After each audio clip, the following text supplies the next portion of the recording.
Thank you, Mr. Speaker, and it is a sense of, I suppose, regret and yet an honor to be able to talk about Kevin and his passing. We'd moved to Melfort and lived in Melfort for about 14 years. I moved up there to manage a furniture and carpet retail store at the time, and it was when Kevin and I were both quite a bit younger.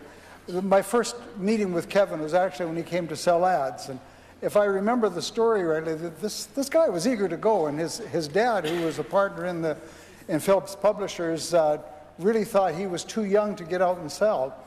But Kevin was an idea man. Did a great job, and I remember the first time he came in and actually sold us an ad about back to school, and got to know him through that route. We belonged to the Kinsman Club together and did a lot of great things. And like I said, Kevin was an idea man. A lot of the events that went on through the Kinsman Club, Kevin had his hand in there somewhere. It was really his inspiration that built the club in those early years. One of the things that we used to do is the President's Campaign. Every year when you had a new president coming in, we'd have some kind of a get-together event, and one would try and outdo the other. And generally the side that Kevin was working on was victorious, because they had that extra stir of enthusiasm, and it was all part of Kevin. We did a First Nations where we erected a teepee on the different members' lawns and brought them in and had them poured them a little refreshment and said, "This is the new chief of the Kinsman Club." Or one time there was a big limousine would pull into the driveway with two guys with violin cases come out and take the member, throw them in the back of the limousine, and they take them to a hotel and sit them down. Well, here's the new godfather of the Kinsman Club. One time we got in a little bit of trouble because they did this to a bank manager that was a member at the time. And he was home alone with his children, and the children were just mortified by this. They got on their bikes and went to the police station, said, "Somebody went and took our dad." And right now the province was on alert because there was a bank manager that got abducted in Melfort, Saskatchewan. Luckily, one of the members was an RCMP officer, and it kind of calmed down before it totally got out of hand. There was a time and it was just part of one of ideas that Kevin came up with. There was a time in Melfort when all the billboards had a message from Julius Caesar. Julius Caesar buys our cars. Julius Caesar eats at our restaurant. Julius Caesar shops at our mall. And the whole city had no idea what this was all about. It was about a Kinsman presidential campaign. And on the Monday night following our meeting, here was Kevin's idea of Julius Caesar as the Kinsman president. He had to print something in his own paper kind of explaining this whole thing, that it was kind of a put on because the community was had no idea what was going on about Julius Caesar in Melfort rather. But that was just part of Kevin's idea. So, like I said, he was an idea man. He was involved with Telemiracle in those early days. One of the projects that he spearheaded was to pull a car from Melfort to Regina. I think it's about 280 kilometers, if the member from Melfort would assure that he drives it often enough.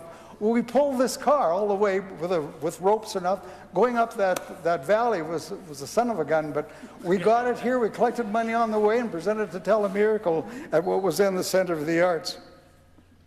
Another idea he had was the newspaper bingo. Being a publisher, we had this newspaper bingo sponsored by the Kinsman Club. It was supposed to bring us in some revenue. Well, it lost money. So finally one day he came to me and he said, "Warren, we're losing money on this. If there's anybody that could make money out of a project like bingo, it would be a good Catholic. So would you take this over?" Well, when you're asked like that, you kind of have to do this. I took it over. We stopped the bleeding a little bit, but we never made money on that project, and it died. The Premier had alluded to what I'd mentioned before about this beach party in February, and it was one of the biggest events that happened. And there's no doubt in my mind it was the biggest beach party in February in Canada in any place.